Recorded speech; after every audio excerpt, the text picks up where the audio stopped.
Assalamualaikum warahmatullahi wabarakatuh. Perkenalkan, nama saya Aulita dengan nomor NIM 86034426. Di sini saya akan membahas tentang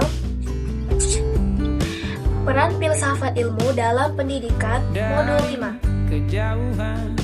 A. Paradigma. Konsep tentang paradigma mulai muncul di akhir tahun 1970-an dan awal 1980-an. Filsafat akreologi. Paradigma juga merupakan seperti munculnya pergeseran pemikiran.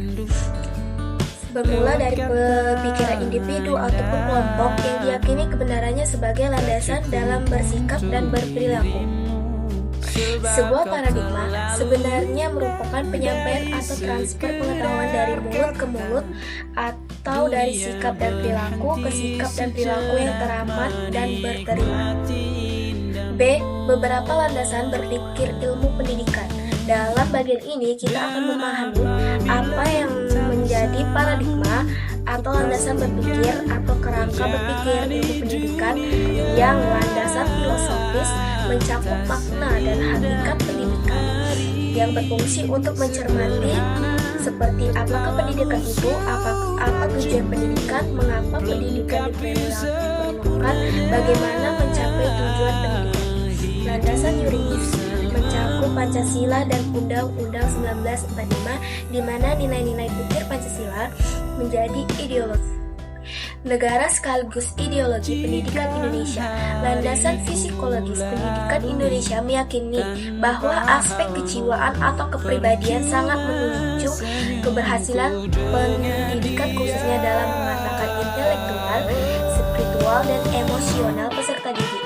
Terakhir adalah landasan politis pendidikan Indonesia yang meyakini bahwa keberhasilan pendidikan Indonesia harus ditunjang oleh kebijakan-kebijakan politik yang sehat sehingga kesana pendidikan dapat dirasakan oleh masyarakat nasional dan bermasyarakat internasional. Landasan politik pendidikan kita harus berpikir bahwa pendidikan kita tidak boleh diremehkan oleh dunia internasional. Pendekatan adalah konsep untuk mendekati atau prosedur. Penilaian adalah proses sistematis mendokumentasikan dan menggunakan data empiris pada pengetahuan, keterampilan, sikap, dan keyakinan untuk memperbaiki program dan meningkatkan pembelajaran.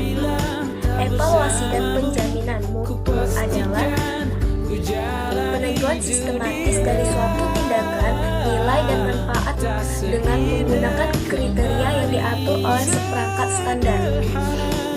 1. Idealisme. Isme adalah paham. Idealisme adalah suatu pahaman yang berpendapat bahwa satu-satunya hal yang benar-benar diketahui adalah kesadaran atau isi. Kesadaran mental karena kita tidak pernah dapat memastikan keberadaan materi atau apapun yang ada di dunia luar. Sehubungan dengan pendidikan, kita dapat mengatakan bahwa paham idealis sangat erat kaitannya dengan ilmu pendidikan, di mana pendidikan mengacu pada perkembangan mental seseorang untuk mengejar cita-cita yang tinggi merupakan prinsip atau nilai yang kita kejar sebagai tujuan dalam berpendidikan. 2. Realisme. Paham ini mengacu pada keyakinan bahwa entitas dari suatu itu memiliki realitas yang objektif. 3. Pragmatisme. Paham ini mengacu pada pandangan yang menganggap konsekuensi praktis atau efek nyata dari suatu praktek merupakan komponen tentang dari makna dan kebenaran artinya. Dalam ilmu pendidikan, bersifat praktis dalam penerapannya dan tujuan serta memiliki konsekuensi akibat. 4. Humanisme umumnya lebih memilih pemikiran yang kritis dan bukti ketimbang menerima dan mempercayai dogma atau tahayul. Dalam ilmu pendidikan, paham humanis dijadikan dasar pemikiran yang memaknai tujuan pendidikan sebagai suatu yang bermanfaat, bernilai, dan bermartabat dengan memahami perilaku yang dapat diamati yang merupakan hasil dari stimulasi rangsangan dari lingkungan dan menolak pengalaman batin.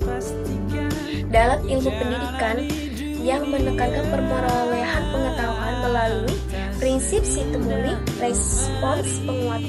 6. Konstruktivisme memandang semua pengetahuan kita sebagai sesuatu yang konstruksi. Selanjutnya, pendidikan dipahami sebagai memberikan kesempatan bagi orang untuk memperbaiki diri secara ekonomi dan sosial. Pendidikan adalah proses yang di dalamnya terdapat pembelajaran. Pembelajaran bertujuan untuk memperoleh pengetahuan, meningkat kemampuan, keterampilan, memperoleh nilai, keyakinan, dan memperbaiki sikap dan perilaku. Hubungan di antara keduanya bersifat saling menguntungkan, mutualis, saling mengajar, didaktik, dan saling membenarkan, dialektik. Selanjutnya, hubungan dan implementasi filsafat ilmu dan pendidikan. Bahwa filsafat ilmu adalah studi yang mempelajari tentang ilmu, dan dipandang filsafat menyoroti 3 kajian besar, yaitu ontologi, epistemologi, dan aksiologi. Selanjutnya, pendidikan dipahami sebagai memberikan kesepakatan bagi orang untuk memperbaiki diri secara ekonomi dan sosial. Pendidikan adalah proses yang di dalamnya terdapat pembelajaran, dan pembelajaran yang bertujuan untuk memperoleh pengetahuan, meningkatkan kemampuan, keterampilan, memperoleh nilai, keyakinan, dan memperbaiki sikap dan perilaku. Jadi sebenarnya hubungan di antara keduanya bersifat saling menguntungkan, mutualis, saling mengajar, didaktik, dan saling membenarkan, dialektik. Sekian, terima kasih presentasi saya hari ini.